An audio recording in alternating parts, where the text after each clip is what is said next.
Bonjour, je me trouve aujourd'hui avec Johan Houbeck sur une émission, je pense que beaucoup d'entre vous attendent, le vaccin, oui ou non. Je suis très content de vous retrouver après plus de 4 mois d'absence de Michel Midi, mais bon, ceux qui nous ont suivis ont compris que le travail de rédaction du livre Planète Malade consacré au Covid, dont je vous montre la couverture, avait pris évidemment tout mon temps, toute mon énergie. Et voilà, je suis très content de vous retrouver et d'accueillir Johan Houbeck, qui a été pour moi un guide très très précieux dans cette période difficile pour tout le monde, et essayer de trouver une boussole pour se repérer, comprendre les choses dont on ne nous parle pas, et comprendre ce qu'il faut faire pour protéger les proches, pour échapper à toute cette angoisse et à toutes ces souffrances. Le livre Planète Malade, dont on va reparler tout à l'heure, a justement pour ambition d'éclairer pourquoi nos pays, qui sont en principe les plus puissants du monde, les plus développés, le plus haut niveau de protection des citoyens, on a un nombre de contaminations, de décès, de souffrances qui bat tous les records, et qu'il y a plusieurs pays dans le monde, il y en a 6 que j'ai analysés dans ce livre, qui ont très très bien presté, qui ont obtenu de bons résultats, tenant compte des conditions difficiles. Donc pourquoi est-ce que ça n'était pas possible pour nous de faire comme eux? Ça, c'est quand même un grand mystère. Et voilà, on va aujourd'hui... le livre porte là-dessus, donc je préviens, le sujet d'aujourd'hui, c'est le vaccin, et vous comprendrez bien qu'en une petite heure, on aura déjà bien assez pour essayer de comprendre de quoi il retourne et y voir clair.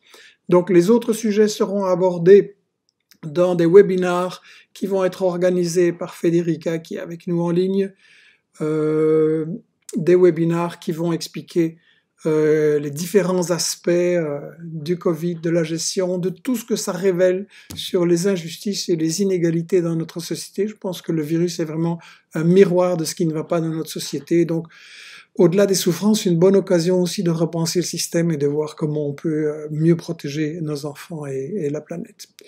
Voilà, Johan a préparé des schémas que je vous montrerai, qui vont essayer d'éclairer les choses. J'ai quelques illustrations aussi. On a eu dans le passé des problèmes techniques, parfois qu'on ne nous entendait plus quand il y avait les illustrations. Là, j'ai fait des répétitions toute la matinée avec Joël, que je remercie. Et en principe, ça va marcher, mais bon, dans Michel Midi, il y a toujours des surprises possibles. Donc, si vous avez un problème de son, vous nous le mettez dans les commentaires que je lis. Et je vais commencer à poser les questions à Johan. Nous avons évidemment, pour essayer d'y voir clair et de travailler avec méthode, on a préparé un plan de questions qu'on va suivre, mais je lis vos questions et vos interventions au fur et à mesure, et j'en tiendrai compte, et en tout cas, à la fin, on répondra à tout ce qu'on n'aurait pas pu couvrir avant. Bon, la toute première question, elle est évidente. Qu'est-ce qu'un vaccin? Un vaccin, en fait, c'est Il faut parler, je crois, bien fort, puisqu'on relaye directement de Skype. Oui. Okay. Donc, en fait, un vaccin, c'est une imitation d'une infection. Donc, on est infecté, il y a des mécanismes de défense qui se mettent en route. Il y a ce qu'on appelle la défense naturelle, directe, essayer de tuer le microbe qui essaye de vous affecter. Et en même temps, il y a tout un système de défense spécifique qui se met en route ou qui est en train d'être construit. Ce que je veux dire par là, c'est qu'on va essayer d'avoir des molécules et des cellules qui sont spécifiques pour l'agent infectieux. Bien, alors je montre le graphique que tu as préparé, en espérant qu'à la technique ça va marcher. Si vous n'entendez plus Johan, regardez bien le graphique, et puis je vais l'avertir, lui il m'entend en tout cas. Voilà, ceci c'est le graphique que tu as préparé. Et donc, on voit là-bas les lymphocytes B, les lymphocytes T, la mémoire immunitaire, et on voit un graphique en haut, réponse primaire, réponse secondaire. Qu'est-ce que ça nous explique? Eh bien, donc, il y a les défenses spécifiques qui vont se mettre en route, Et la première fois, c'est un système assez complexe et la réponse est faible ou moyenne. Mais pendant que cette réponse se fait, il y a des cellules qui vont être spécifiquement engendrées pour mémoriser cet agent infectieux.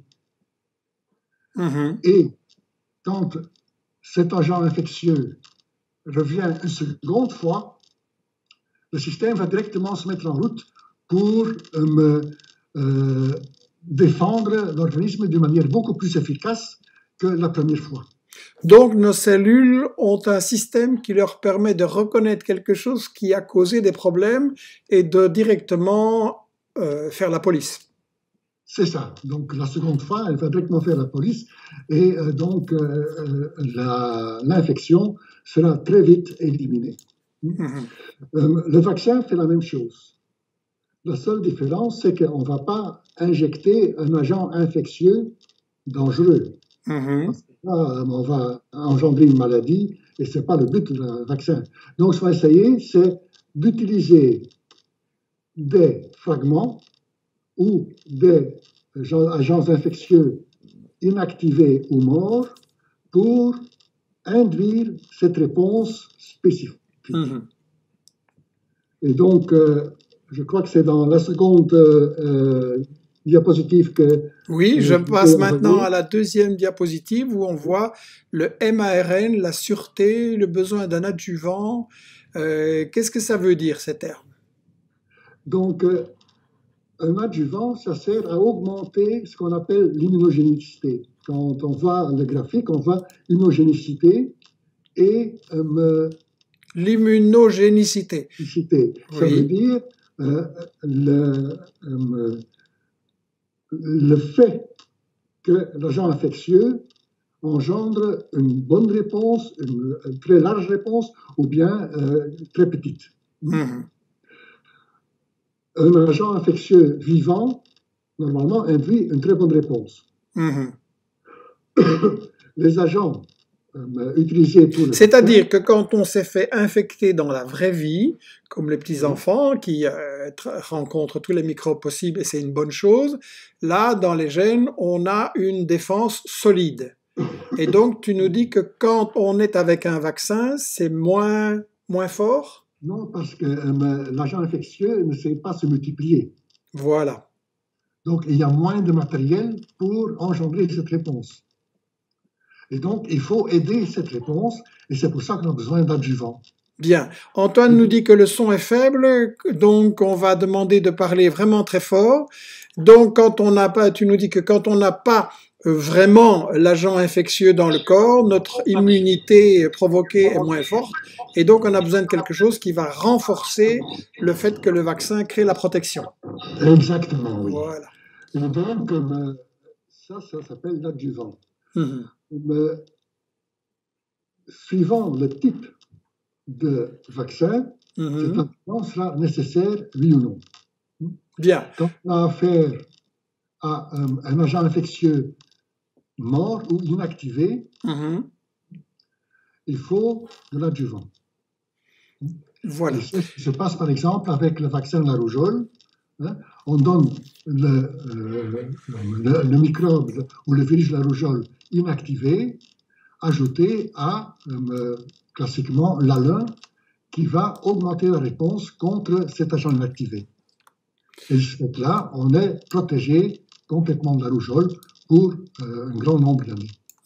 D'accord. C'est comme le vaccin du tétanos. On fait ça de temps en temps. Il faut ajouter un adjuvant parce que le vaccin du tétanos, c'est simplement la toxine de la bactérie qui va engendrer la réponse de défense.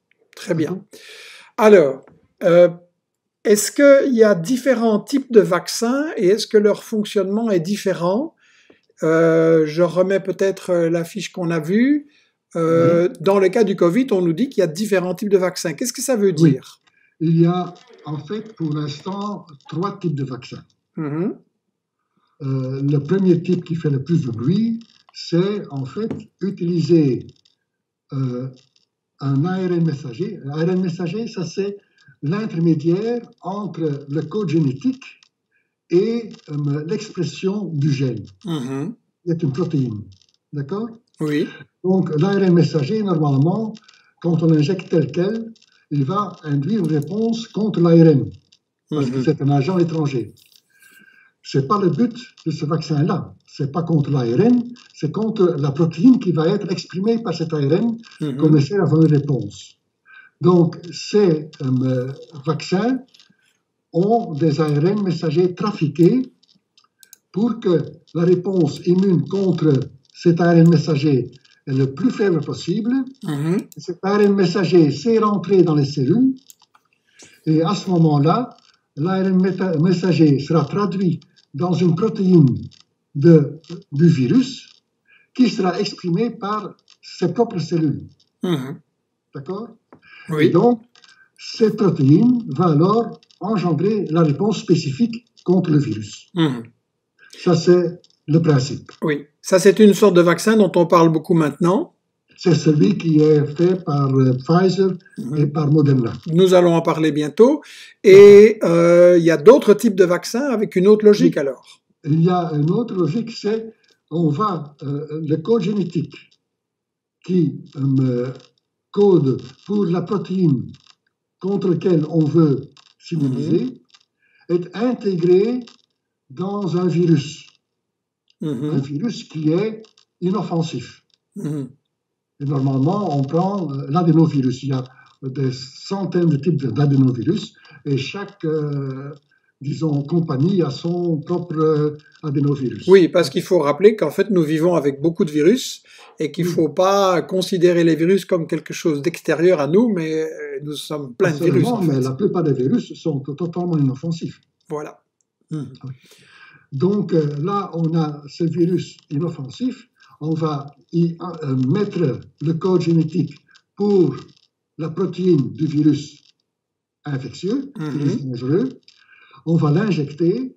Ce virus inoffensif va se multiplier et en même temps va produire la protéine du virus infectieux, dans ce cas-ci du coronavirus. Donc voilà, un deuxième type de vaccin. Est-ce qu'il y en a aussi dans le cas du Covid? Oui, donc celui d'AstraZeneca, par exemple, est un type comme ça. Celui des Russes, le Sputnik V, est fait de la même manière. Il y a, je crois, 2 Chinois aussi qui sont faits de la même manière. Il y a certainement d'autres qui utilisent cette même technique. D'accord? Et est-ce qu'il y a une technique qui a plus de chance ou moins de chance, ou qui est plus compliquée ou plus dangereuse, ou simplement tout est valable? La technique, la technique la plus expérimentée, c'est utiliser le virus inactivé. Comme ça se fait pour la rougeole, comme ça se fait pour le polio, comme ça se fait pour d'autres maladies infantiles. D'accord? Donc, le problème là est qu'il faut avoir assez de virus. Oui. Et ça, ce problème est résolu maintenant. Donc, les Chinois ont pu produire in vitro, je veux dire, dans des cellules humaines qui sont en culture, des masses énormes du Covid-19, donc du coronavirus SARS-2. Et alors, ils savent l'inactiver par différentes manières chimiques, et alors ils utilisent ce virus inactivé pour induire la réponse immunologique. Bien. C'est celle qui est, disons, on n'en parle pas parce que, soi-disant, c'est démodé. Ah oui, on n'en parle pas en Occident. Il n'y a pas moyen de faire un brevet sur quelque chose qui est démodé. D'accord? D'accord. Et c'est valable cet argument ou cet argument est utilisé, je l'ai encore vu par le chef de la vaccination des États-Unis. Il a dit « That's outmoded ». C'est vieux jeu. C'est l'argument. Moi, je dis c'est vieux jeu, mais ça montrait que c'est efficace. Pourquoi pas l'utiliser? Oui, Mais ça, il y aurait moins de pour moi, danger. c'est une autre optique, une optique de soins de santé et pas optique de commercialisation. On va venir, bien entendu, à toute la question des vaccins Pfizer et Moderna. Ça, on va pas tourner autour. Et on va voir pourquoi ces vaccins-là sont privilégiés et d'autres pas. Donc, vous restez avec nous. Mais pour que les choses soient bien claires, je voudrais qu'on parle maintenant du problème des vaccins en général. Parce que nous avons des gens qui sont 100% pour les vaccins et qui ne se posent pas de questions. Nous avons des gens qui sont à 100% contre les vaccins, même tous les vaccins, c'est ce qu'on appelle les anti-vax. Et puis nous avons une catégorie de gens, dans laquelle je crois pas mal de gens peuvent se reconnaître maintenant, qui acceptent le principe des vaccins, mais qui veut que les précautions soient prises, qu'on sache à quoi s'en tenir et qu'on ait des garanties que les vaccins n'auront pas, comme les médicaments, des effets secondaires. Donc, est-ce que tu peux clarifier justement par rapport à ce courant d'opinion qui s'oppose à tous les vaccins? Ça, c'est pas ta position. Non, absolument pas. Il y a toujours ce qu'il faut appeler le bénéfice-risque. Mm-hmm. Les gens qui sont contre les vaccins, eux peuvent être contents parce que la variole n'existe plus. Mais la variole n'existe plus justement parce que nous tous ont été vaccinés quand on était jeunes et le virus n'a plus accès à l'espèce humaine. D'accord? Mm-hmm. Donc, pour moi, vacciner maintenant contre la variole n'a pas de sens parce qu'il n'existe plus. Mais ça a eu du sens avant. Mm-hmm. Parce que c'est parce que nous avons été vaccinés que maintenant il n'existe plus. D'accord. Et moi, je me souviens, quand j'étais jeune, la poliomyélite a fait rage dans les années 50. Et à ce moment-là, mes parents n'arrêtaient pas de me dire « Lave-toi les mains quand tu vas à la toilette, tout ça, fais attention ». Et j'ai vu des gens qui ont été tout à fait déformés par la poliomyélite, qui avaient du mal à marcher, qui avaient des gros problèmes. Donc là, on a eu un vaccin qui a été très utile. Ce vaccin a été très efficace. Donc, et en fait, il y a deux vaccins. Il y a le vaccin de Salk, qui a été le premier, et puis le Sabin, qui est per-os. Donc, ça, c'est un virus atténué. Oui, à propos de Salk, justement, peut-être qu'on ne le sait pas, mais ce bonhomme, il a découvert un vaccin qui a eu un énorme succès dans le monde, et il aurait pu devenir milliardaire. Et le jour où on lui a posé la question, est-ce que vous allez breveter votre vaccin? Il a dit, on ne va pas breveter le soleil, donc moi non plus. Et il n'a pas voulu s'enrichir avec ça. C'est une mentalité qui a plus tellement maintenant, on dirait. Qui pratiquement a disparu maintenant, oui. Avec tous les effets adverses, parce que donc, mauvais exemple du vaccin, c'est le vaccin contre le virus de la grippe H1N1. Mm-hmm. On a dit que, oh oui, c'est un virus très dangereux, il faut que tout le monde soit vacciné. Et en fait, on a vacciné en Suède, tout le monde a été vacciné. Et qu'est-ce qu'on a constaté? Parce que ce virus était beaucoup moins dangereux qu'on le disait. C'était la grippe mexicaine, là, donc on disait très dangereux, mais en fait, il était très bénin. Donc, on a vacciné tout le monde, et puis on a constaté que parmi les gens vaccinés, il y en avait quand même sur les millions, donc 1 millier qui avait ce qu'on appelle narcolepsie, donc ils commençaient à s'endormir et ne réagissaient plus. Donc, il peut y avoir des effets secondaires et donc... c'est là qu'il faut voir le bénéfice-risque. Pour le vaccin, mais il faut faire attention, il faut qu'il y ait le maximum de garantie. Tu nous as dit donc qu'il n'y a pas 100% de garantie, qu'il y aura toujours un risque, comme avec un médicament, évidemment. Un médicament, n'importe quel médicament aussi, peut avoir de bons effets, mais de temps en temps, il y a un accident. Donc, il faut un maximum de garantie qu'il n'y aura pas trop d'accidents ou pas trop d'accidents graves. Donc, ça, c'est la position de base. Est-ce qu'il y a assez de débats et de démocratie et de discussion sur cette histoire des vaccins dangereux?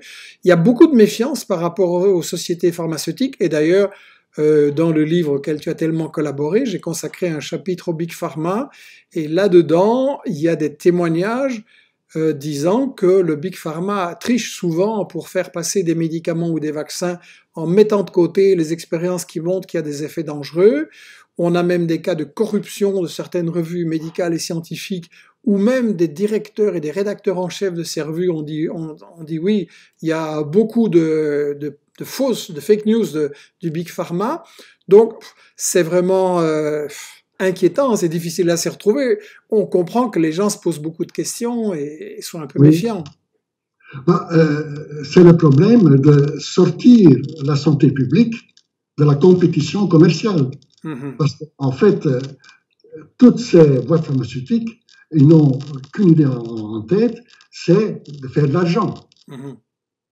Si ça peut aider la santé publique, tant mieux. Si ça ne l'aide pas, on s'en fout. Et donc, le but de vaccination, c'est la santé publique. Et ça doit être dans les mains du public, de la population, et pas monopolisé par des groupes qui ne pensent qu'à augmenter leurs bénéfices. Voilà. J'en profite pour montrer un instant les 2 tomes de Planète Malade et les interviews, dont celle de Johan Ubeck. Il y a là des interviews de plusieurs personnes qui ont travaillé dans ou avec le Big Pharma et qui disent qu'effectivement, le Big Pharma n'est pas fiable et que la seule solution, c'est ce que je prône dans mon livre en tout cas, et Johan également bien sûr, et on n'est pas les seuls, c'est qu'il faudrait que toute la recherche et tout le développement des médicaments devienne un service public qui ait comme seul critère le bien-être des gens et pas la course au profit. Pourquoi? Parce que quand on se dépêche de gagner beaucoup d'argent, on risque de lancer un vaccin qui n'est pas prêt? En effet. Ou qui n'a pas été suffisamment étudié pour les risques, certainement, comme les médicaments. Et aussi, ça, je peux peut-être montrer ce livre. Oui. Un petit peu plus loin de l'écran. En anglais. Un petit peu plus loin de l'écran. Les exemples sont donnés.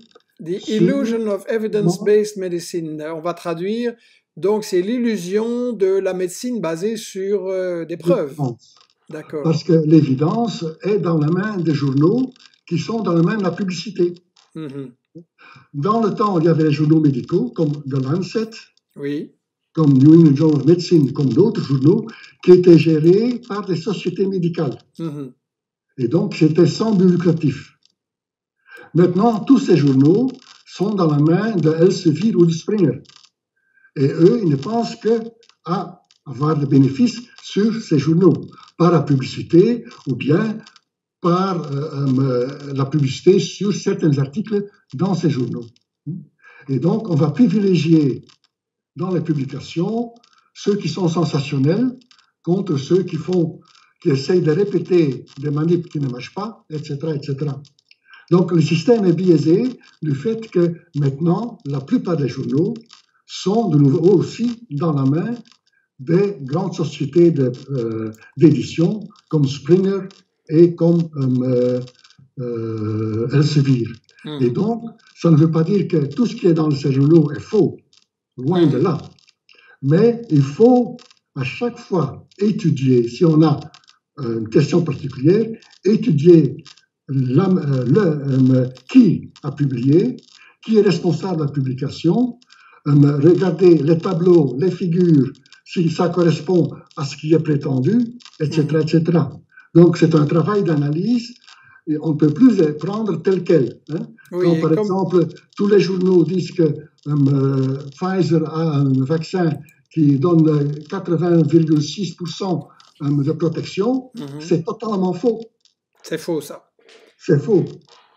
Quand on lit le journal, quand on lit, ça a été publié maintenant dans le New England Journal of Medicine, ils disent on ne sait pas, puisqu'il y a trop peu de malades, on ne sait pas le degré de protection.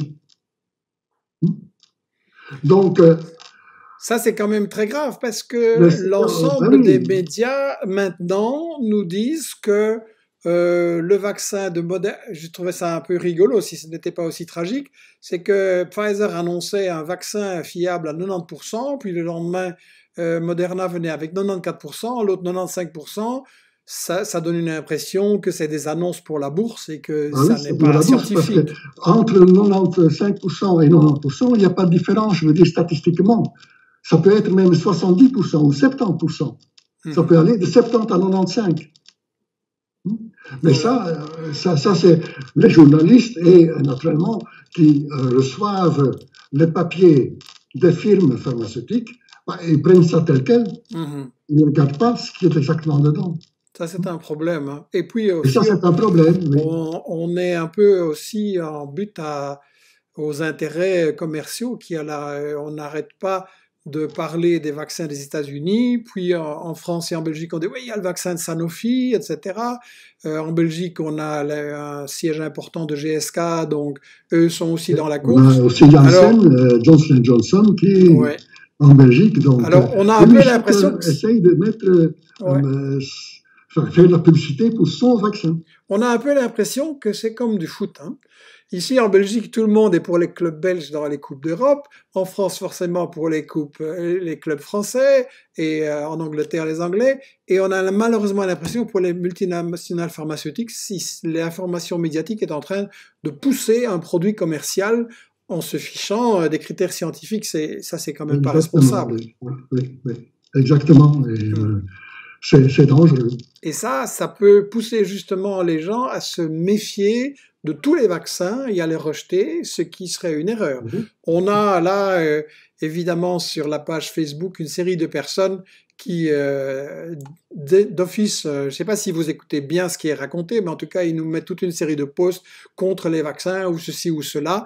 On ne va pas rentrer dans cette logique et on a déjà eu une émission que je vous incite à aller revoir avec Michel Midi, avec Johan Houbeg, où il donnait les critères de la démarche scientifique pour essayer de s'y retrouver et ne pas lancer des choses qui sont dans 100% de confiance, 100% de méfiance. Les choses sont plus complexes que ça. La recherche scientifique, c'est quelque chose qu'il faut analyser le mieux possible et pas en essayant de croire à un tel ou d'être absolument contre tout ce que dit un tel. À propos des vaccins, on a justement un ami italien là, Fabrizio Chiodo, qui nous dit qu'il y a aussi une catégorie de vaccins, comme on le voit bien, il répond à des anti-vaccins, il répond, comme on le voit bien dans le graphique du professeur Houbeg, ce sont les sub-unit vaccins qui sont bon marché, qui sont safe, garantis, qui bien entendu ont besoin d'un fort adjuvant, et ces vaccins sub-units sont ceux qui sont en développement à Cuba, qui a 4 vaccins différents. Donc là, tu penses que justement, à Cuba, on pourrait avoir une autre mentalité où on fera plus attention à des vaccins moins dangereux? Bah, en tout cas, ils vont, je crois, avant qu'ils se lancent dans la distribution, ils vont quand même regarder beaucoup plus longtemps que ce qui se fait maintenant. Maintenant, on essaye de commercialiser des vaccins où il n'y a même pas, où il y a 2 ou 3 mois entre la seconde injection et donc la réponse. Oui. Donc on ne sait pas. J'ai ici les 5 questions que les scientifiques se posent, et donc ces 5 questions, c'est pas moi qui les ai inventées, Oui. ça s'est trouvé dans un journal scientifique. Tu peux nous les lire, ces 5 questions, ou les résumer? La question, c'est: empêche-t-il la contamination? Ni le vaccin de Pfizer, ni celui de Moderna, pour l'instant, on ne sait pas si ça empêche la contamination. Ah oui. Celui d'AstraZeneca, on sait qu'il n'empêche pas la contamination, puisqu'il y a plus de... Pfizer et Moderna n'ont même pas testé les témoins pour la présence ou l'absence du virus. Ils ont simplement dit, on va regarder s'ils sont malades, oui ou non. Donc, si moi je me fais vacciner et que je suis immunisé, je pourrais quand même transmettre aux gens que je rencontre. Avec Pfizer et Moderna, oui, c'est possible puisqu'ils n'ont pas la réponse. Avec AstraZeneca, oui, parce qu'ils ont la réponse, et tous les gens, il y a plus de gens qui sont contaminés que de gens qui sont malades. D'accord. D'accord? Donc, ce qu'on appelle les asymptomatiques, il y en a 3 fois plus que ceux qui sont malades. Oui, c'est ça. Bien qu'ils aient reçu le vaccin. Donc, ça veut dire qu'ils sont contaminants. Quels sont les autres critères dont on nous a parlé là? Donc, combien de temps ça dure? Oui, l'immunité. Maintenant, ce vaccin, c'est maximum 2 ou 3 mois. Si après 5 mois, il n'y a plus de protection, il faut recommencer. Donc, les firmes pharmaceutiques auraient intérêt à avoir un vaccin dont l'immunité ne dure pas longtemps. Exactement. Ils en vendent beaucoup. Et donc, ça, on n'en sait rien pour l'instant. Quel groupe, hein? Là aussi, AstraZeneca a fait un peu plus d'études que Pfizer, mais on ne sait pas si ça marche chez les enfants, on ne sait pas chez les adolescents, on ne sait pas si chez les très vieux ça marche, etc. Donc, là aussi, vacciner tout le monde n'a pas de sens, puisqu'on ne sait même pas si ça va marcher ou non. D'accord. D'accord? Oui. Il faudrait une étude sérieuse de comparaison de différents vaccins. Hein? Au lieu que chacun promeut son vaccin, pour ne pas faire un test où on compare les différents vaccins pour voir leur efficacité, leur sûreté, etc., etc. Ça, c'est quelque chose d'essentiel qui ne se fait pas parce que chacun se regarde en chien de faïence. C'est un... Oui. Monitoriser à long terme. Oui, bien sûr. Parce que ça, c'est très important. Et ça, pour l'instant, ces vaccins sont ils n'ont même pas 6 mois, la plupart de ces vaccins. Ouais. On ne peut pas parler de long terme. Donc, ces 5 questions ne sont pas répondues. C'est quand même très, très inquiétant parce que là, on comprend bien que les gens qui en ont absolument marre de toutes les souffrances psychologiques qui sont infligées par le confinement, par les licenciements, par toutes ces entreprises qui tombent en faillite. On comprend évidemment que tout le monde en a marre et veut qu'on ait une solution rapidement, mais ce que tu nous dis, et apparemment d'autres scientifiques posent les mêmes questions, est quand même inquiétant parce que ça veut dire qu'on pourrait avoir plein de gens qui vont se faire vacciner, qui donc vont transmettre, qu'on va avoir une 3e ou une 4e vague encore plus terrible, parce qu'on n'aura pas fait attention, tandis que maintenant, avec les gestes barrières, on sait quand même limiter les dégâts. Et donc, tu es en train de nous dire que ces vaccins-là, lancés trop tôt et sans garantie, pourraient aggraver le problème et pas le résoudre. C'est pas moi qui l'ai dit, hein, c'est à Zenzano, monsieur Van Gucht dit, même si vous êtes vacciné, vous devez encore avoir les systèmes barrières. Donc, lui, il sait aussi que ces questions ne sont pas résolues. Donc maintenant, pousser les gens à se faire vacciner en leur donnant l'illusion qu'ils seraient protégés est pour moi un scandale. Oui, parce que je comprends bien que si les gens se font vacciner, malgré toutes les explications que tu viens de donner, c'est pas ça le message qui va rester. Le message qui va rester pour les gens, vous êtes vaccinés, allez-y. C'est le message que les compagnies pharmaceutiques font. Hein. Vous êtes à 95% protégés. Hein. Voilà. C'est ça que les gens entendent. Mais évidemment. Et c'est ça qu'on a envie d'entendre. Et donc, voilà, je suis désolé, mais il faudrait une information médiatique qui soit plus scientifique. La méfiance vis-à-vis des vaccins, Johan, elle vient de cas précédents où on a eu des problèmes, où ils ont triché? Non, je dirais il y a un cas qui est vraiment une falsification. C'est le cas d'un psychiatre anglais qui a prétendu que le vaccin contre la rougeole induisait l'autisme. Oui. Ça a commencé, et il y a un journaliste qui a fait son travail d'investigation et qui a démontré clairement que les tableaux qu'il faisait avec les patients étaient totalement faux. Il a inventé. Oui. Donc ça fait énormément de bruit. Il a été mis en dehors du circuit, naturellement, parce que c'est faux, mais ça vient encore toujours, et malheureusement, ça a induit la méfiance d'une mauvaise manière. La méfiance, comme je dis, peut, dans certains cas, comme le H1N1 dont j'ai parlé, là, il y a d'autres cas que le garde j'ai d'asile, remarqué. l'Alain. Il y a le cas du garde d'asile, donc contre le papillomavirus, où il y a eu des problèmes logiques qui existent. Donc, ça ne veut pas dire qu'il y en a beaucoup. Il y en a peut-être 1 millier sur 1 million. D'accord? Mais c'est pour ça qu'il faut savoir le bénéfice-risque.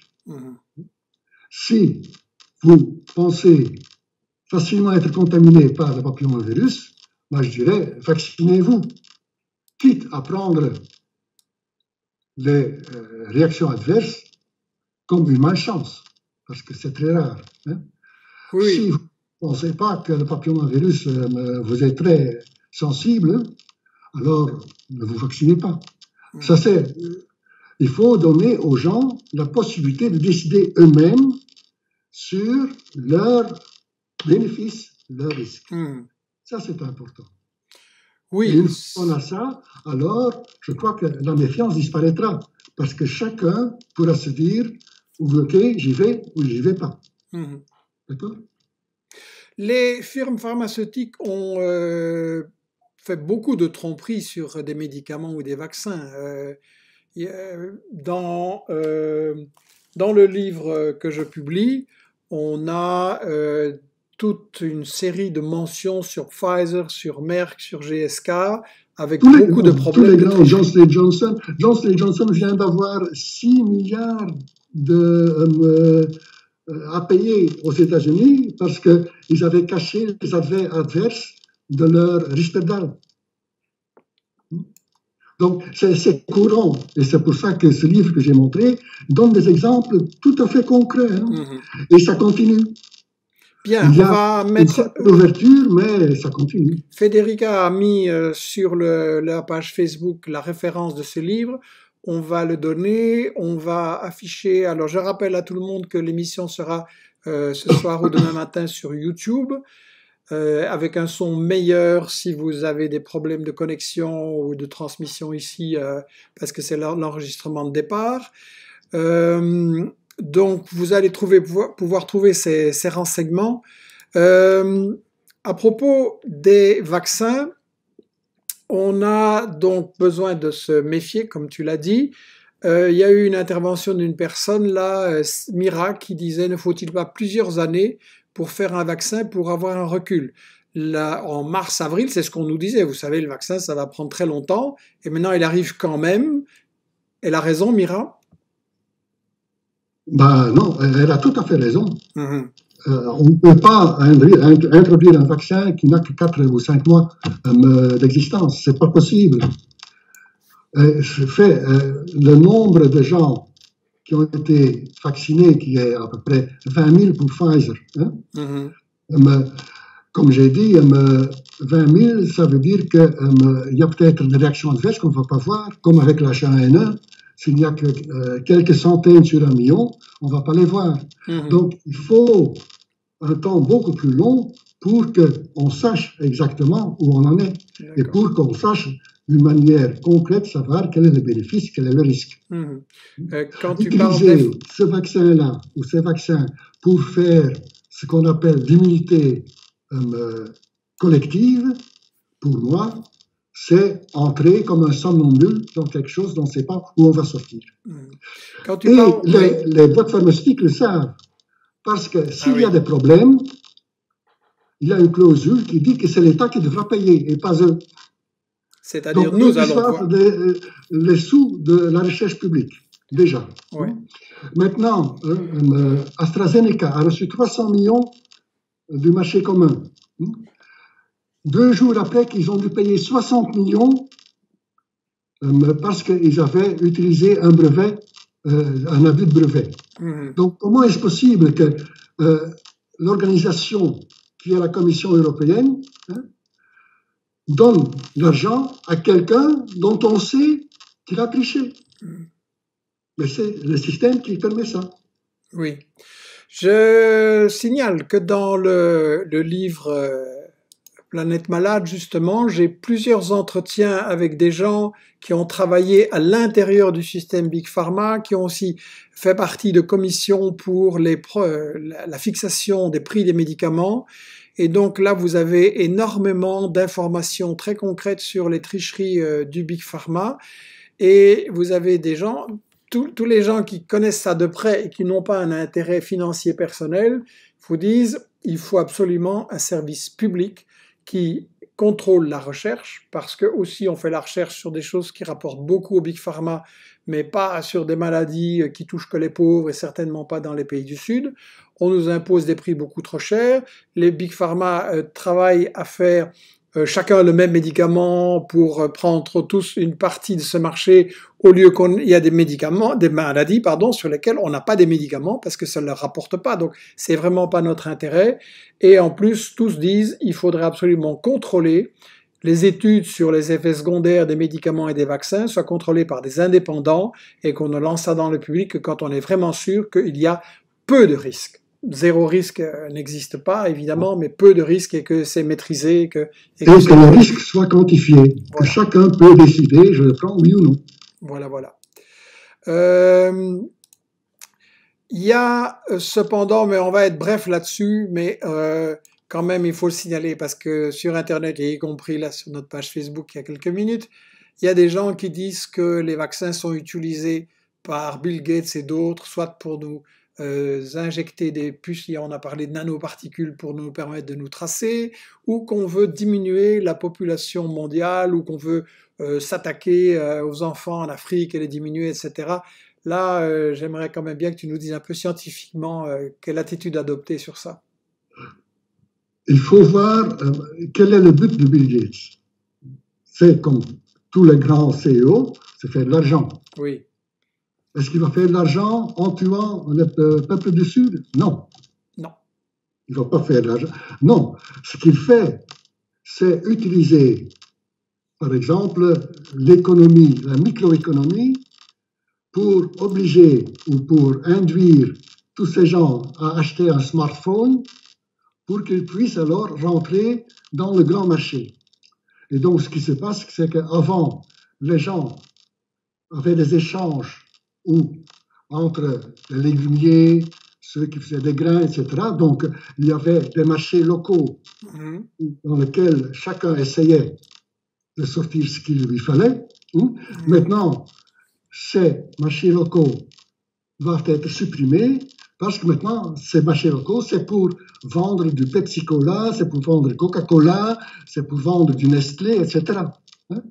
Et donc, c'est là qu'il y a le danger de Bill Gates et compagnie. C'est pas un danger de nanoparticules qui vont,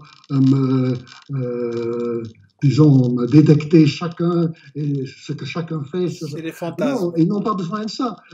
Chaque personne qui utilise un smartphone est déjà totalement espionnée. Donc, ça ne sert à rien d'ajouter quelque chose. C'est déjà comme ça. Donc, voilà, ceci, je m'excuse, Johan, ceci est très important parce qu'on rencontre énormément sur Internet des gens qui sont de bonne foi, bien entendu, qui sont extrêmement inquiets et angoissés par la société, ça on comprend, mais qui donnent une explication fausse, je le dis clairement, avec le grand complot, l'extermination de la population, des choses pareilles. La réalité n'est pas dans ce genre de grands complots et de fantasmes et de films d'horreur, mais la réalité est encore plus grave que ça, parce que justement, les choses qui se passent de par la logique du capitalisme et la logique d'enrichissement de gens comme Bill Gates fait que nous sommes appauvris, nous sommes affaiblis, on nous fait acheter des choses qui sont pas utiles alors qu'on n'a pas de quoi acheter les choses qui sont utiles pour tout le monde. Et donc, c'est très très important de faire une analyse scientifique, il n'y a pas d'autre mot sur ça. Je signale que dans le livre Planète Malade, il y a un chapitre, une interview, un entretien avec une chercheuse canadienne, Radhika Desai, qui est très intéressant parce qu'il montre quels sont les vrais objectifs de Bill Gates et pourquoi c'est quelqu'un d'effectivement extrêmement dangereux pour les pays du Sud et en général. Voilà. Et on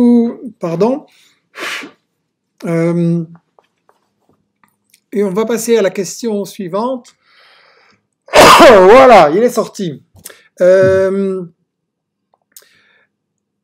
Est-ce que les vaccins sont la solution au Covid dont nous souffrons tous là depuis le mois de mars maintenant, ou est-ce qu'il y avait autre chose de plus efficace à faire? Parce que c'est vrai que les gens, je l'ai dit, on souffre tous énormément sur le plan social, économique, financier, psychologique, les enfants, donc on en a vraiment marre. Est-ce qu'il y avait quelque chose de plus important à faire que les vaccins? Bah, en tout cas, directement, certainement, parce que je dis les vaccins, ça peut être important dans quelques années, mais pour l'instant, c'est pas le cas. Mm-hmm. Donc, il y a ce que j'essaie d'expliquer chaque fois, le système de tester, tracer et isoler ceux qui sont malades. Ça, c'est le système qui n'a jamais été utilisé. Maintenant, quand 4 étudiants ont envie de jouer au bridge le soir dans leur côte, il y a la police qui vient et leur donne 250 € d'amende. Si au lieu de mettre la police, si mettre des aides-soignants ou des infirmiers qui prendraient tout simplement un échantillon pour savoir s'ils sont contaminés ou non, ce serait beaucoup plus efficace. D'accord? Mais on essaye de culpabiliser les gens au lieu de les aider. Plus de 50% des firmes qui ont du personnel qui travaille encore sur place sont en contravention avec les gestes barrières. On va voir 4 mecs qui vont à un mariage, mais ceux-là, on leur donne un avertissement, ils n'ont jamais été, ils n'ont jamais reçu une amende. Vous voyez?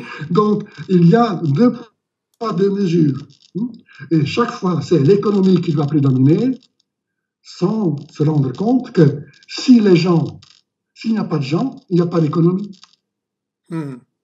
Mais pour eux, l'économie, c'est les finances.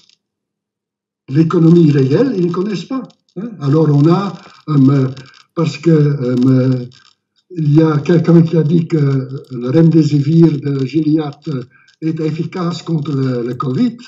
Il y a une augmentation de 10% des actions, bien que ce ne soit pas vrai. Oui, c'est mais totalement eux, ils ne regardent jamais ce qui est vrai ou ce qui est faux. Eux, ils regardent si la bourse monte ou descend. C'est la seule chose qui les intéresse.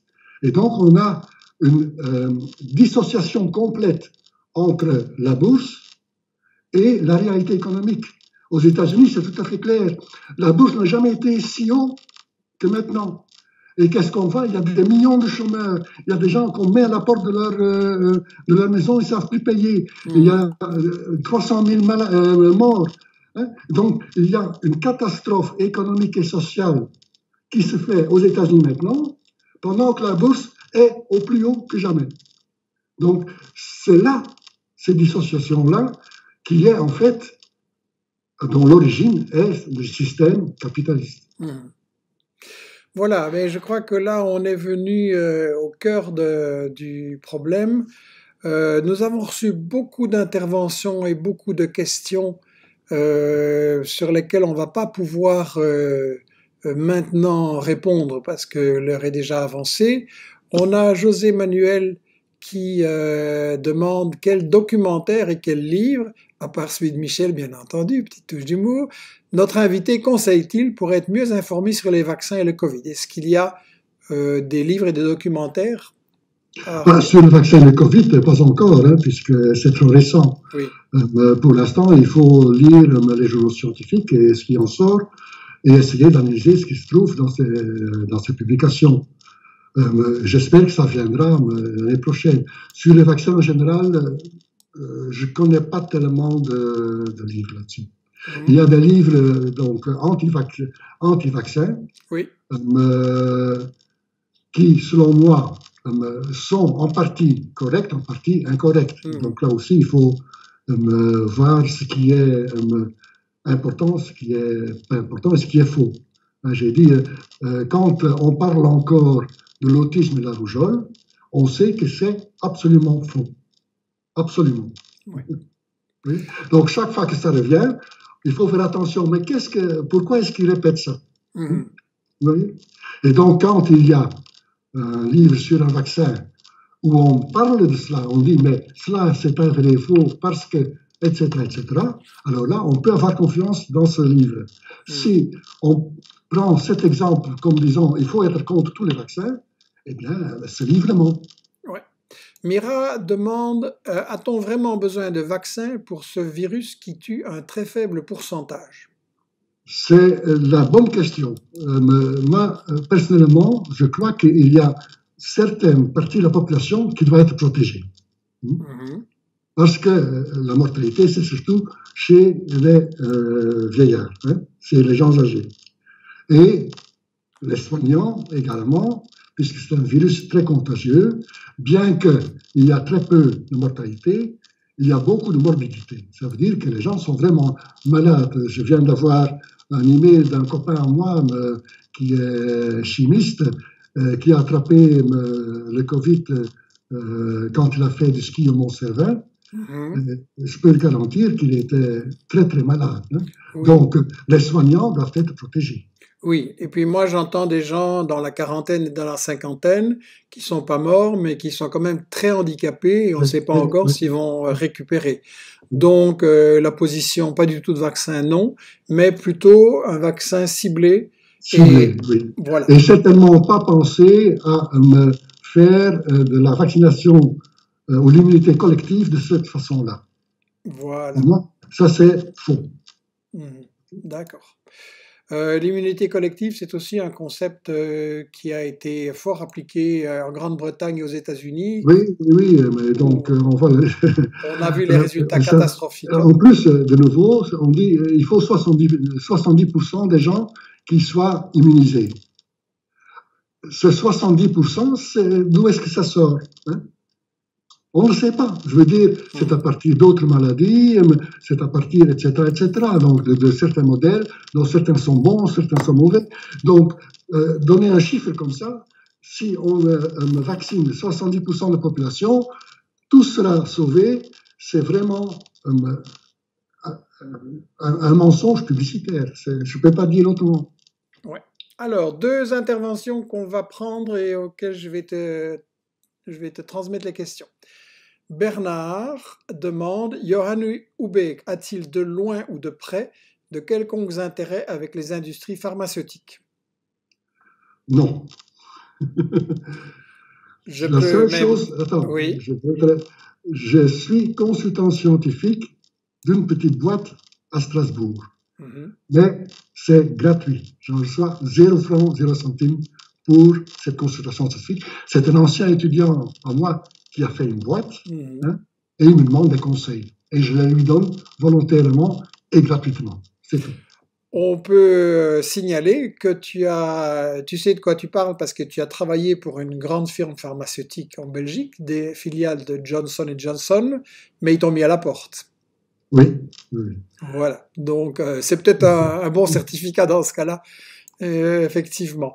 Alors, une autre remarque de Fabricio en Italie, c'est un chercheur italien qui a travaillé avec Cuba et qui dit, je traduis, pour votre information, la fameuse fondation Gates, la fondation Melinda et Bill Gates, n'est-ce pas, qui est derrière toutes les initiatives de vaccins gratuits, nous considère, nous, les Cubains et ceux qui collaborent avec Cuba, comme des terroristes, littéralement des terroristes. Les vaccins cubains, ils pourraient être mieux pour les pays du Sud ou les Chinois, parce que, en plus, un vaccin à moins 80, là, c'est impossible en Afrique et en Amérique latine. Non, mais Pfizer, c'est déjà exclu, vu qu'il faut le garder à moins 70 degrés ou à moins 70 degrés Celsius, ça ferait quelque chose d'épouvantable. Donc, ça, c'est déjà le vaccin de type AstraZeneca ou Sputnik ou certains vaccins chinois, là, c'est déjà un peu plus abordable et d'ailleurs, le prix est aussi nettement plus bas puisque c'est entre 2 et 5 dollars, tandis que Pfizer demande 36 à 60 dollars. Donc, c'est une grande différence. Le vaccin virus inactivé chinois, pour moi, serait très bon pour l'Asie. mais pas, il faut attendre les résultats. Je veux dire, je vais pas faire la publicité pour quelque chose que je connais pas. Voilà. Je dis, ça pourrait être une bonne, parce que cela coûte très peu cher. Mais en tout cas, on aurait quand même intérêt à ce qu'il y ait un organisme public belge, français ou européen qui ferait des études scientifiques sur l'ensemble des vaccins. Bah oui. C'est quand même un problème qu'on est ici en Occident, on nous parle que des vaccins des firmes multinationales occidentales et que tout ce que font les Russes, les Cubains et les Chinois, c'est mauvais d'office. C'est pas très scientifique. Oui, non, mais ça, c'est de nouveau, ce système, automatiquement, si ça vient de là, c'est mauvais. Et pourtant, ils sont les scientifiques russes ou les scientifiques chinois. J'ai connu des Russes, collègues russes, j'ai connu des collègues chinois. Ils sont aussi intelligents que nous, hein, je veux dire. Oui. Très bien. OK. Ben, je pense qu'on va bientôt conclure là-dessus, à moins que tu aies un mot que tu veuilles ajouter pour le public. Non, pour les scientifiques du public, je dirais, essaye d'analyser l'article qui est paru dans le New England Journal of Medicine sur le vaccin Pfizer et comme charade en sortir tous les incongruités. D'accord, donc dans le British Journal of Medicine. Dans le New England Journal of Medicine. Voilà. New England Journal of Medicine, là il y a un article bien. Écoute, tu vas m'envoyer dans quelques minutes la référence, nous allons le mettre sur le site avec la version YouTube. Voilà, je pense que c'était extrêmement intéressant, j'espère que ça vous a plu, les réactions sont assez bonnes et en tout cas ça discute ferme sur le site, ce qui est l'objectif. Je signale, comme je l'ai dit, que une série des questions qu'on a abordées aujourd'hui sont traitées dans le livre Planète Malade qui comporte d'une part les 40 interviews et entretiens sur tous les sujets qu'on vient d'aborder et encore quelques autres. Et l'autre livre, c'est mon enquête à moi menée pendant 7 mois avec effectivement une analyse de pourquoi on a perdu 2 mois alors qu'on avait beaucoup de données et qu'on n'a absolument rien préparé en janvier, février, début mars. Et ensuite, pourquoi la stratégie qui a été adoptée en France et en Belgique a absolument pas permis de limiter les contaminations et les décès puisqu'on a les pires résultats. J'analyse 6 pays très divers dans le monde qui ont obtenu des bons résultats et je pose une question fondamentale. Pourquoi on n'a pas fait comme eux? Pourquoi on ne fait pas comme eux maintenant? Ça semble logique et donc effectivement, il semble qu'il y ait malheureusement des intérêts économiques et financiers qui empêchent de faire la solution qui permettrait de beaucoup limiter les souffrances de toute la population et de relancer l'économie en fait beaucoup mieux. Voilà.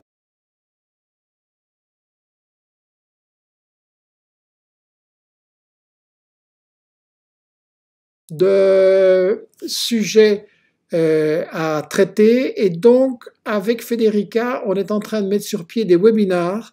Toutes les personnes qui auront lu le bouquin, parce qu'on ne va pas répéter 10 fois les mêmes choses, donc lisez déjà, vous trouverez énormément de réponses et ensuite on va avec tous ceux qui sont intéressés organiser des webinars. Vous vous inscrivez auprès de federica@investigation.net et on va refaire des discussions sur toute une série de ces choses. Faites, s'il vous plaît, connaître le livre et la pensée de gens comme Johan, parce que malheureusement, c'est pas dans les grands médias qu'on va, je le crains, parler de ça. On a envoyé beaucoup de services de presse à beaucoup de journalistes, parler aux journalistes de ce bouquin et des témoignages qu'on apporte. Je crois que ça vaut vraiment la peine de laisser tomber les œillères. Nous avons voilà, le prochain Michel Midi sera un FAQ. Posez vos questions sur tous les autres sujets, États-Unis, Europe, Brexit, Moyen-Orient, Amérique latine. Voilà, j'ai tout mis là. C'est mardi prochain à midi et vous pouvez le faire circuler autour de vous. C'est en direct sur Facebook comme d'habitude. Nous avons besoin de beaucoup élargir l'équipe. J'aurais pu publier le livre Planète Malade beaucoup plus vite si l'équipe Investigation avait été plus forte et qu'on avait eu quelqu'un pour m'aider à toutes les recherches, la préparation et l'énorme travail que ça a constitué. Donc, il y a sur Facebook et pour tous ceux qui reçoivent notre newsletter, un appel pour nous soutenir. On a une série de projets très très chouettes par rapport à l'Afrique, l'Amérique latine et différentes autres choses dont on a besoin pour développer l'information. Voilà, merci à vous pour votre soutien, parlez-en, diffusez la version qui sera sur YouTube ce soir ou demain matin. Et Johan, je tiens à te remercier énormément pour l'aide que tu m'as apportée pendant ces mois-ci et aujourd'hui avec tout notre public. Voilà, merci et à mardi prochain. Au revoir.